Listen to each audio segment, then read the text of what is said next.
The urban poor are also known as the underclass. Some of the fundamental issues that plague the African American underclass are joblessness, social isolation, residences in impoverished neighborhoods, and institutional racism.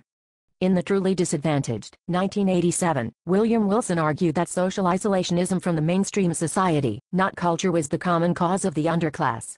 It is important to note here that the key theoretical concept is not one of cultural poverty, rather social isolation. Tribulations in the inner city have roots in structural racism and economic disparity. Not including efforts that attacks these core problems makes community revitalization efforts futile.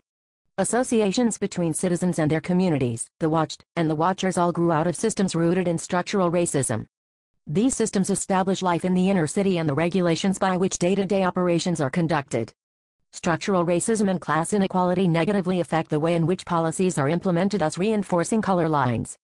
William Roth, in his work Assault on Social Policy, 2002, gave a framework through his discussion on poverty for the underclass. He held that have-nots lack not only income and wealth but also health, education, longevity, food, safety, housing, clothing, opportunity, freedom, and power. Page 46.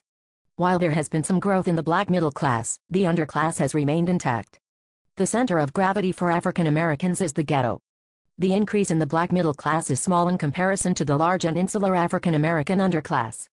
While Anglo-Americans and the African American middle class move forward measuring their advances, the underclass barely knows how to read. The media rarely mentions the prejudice and oppression of the underclass. In actuality, the African American underclass suffers from abandonment. Nobody needs or wants them.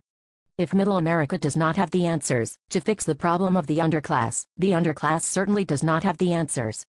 Even if they did have the answers, bringing them to fruition would be next to impossible.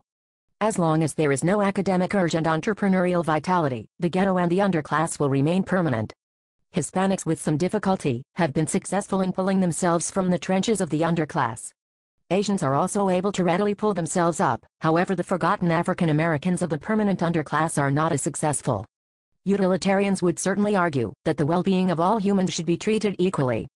This is most clear in their view that there should be no favoritism shown to people concerning race, gender, or economic class. Two major migrations have contributed to the building of the permanent underclass. First, the migration of rural and small-town black Southerners to cities, generally the North. Then, for the last 20 years, the relocation of the city's African American middle and working classes to middle-class neighborhoods.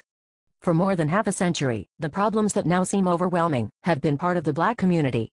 In Social Ethics Maps and Zembody, 2007, asserts that the critique of members of the African American underclass regarding laziness have been harsh. They went on to say that being lazy means being resistant to work or disposed to idleness. Page 409. As Maps and Zembody, 2007, points out, in order for someone to be considered lazy concerning work, they must first be offered work that is meaningful and non-exploitive. Page 409. John Rawls, Justice's Fairness Theory, offers a sound academic framework to help us understand the African American underclass. When the systems responsible for the development of policies and laws are tainted or inaccurate by racial discrimination or prejudice, such as the case with the African American underclass, Rawls regards this as a violation of what he calls formal justice or justice as regularity.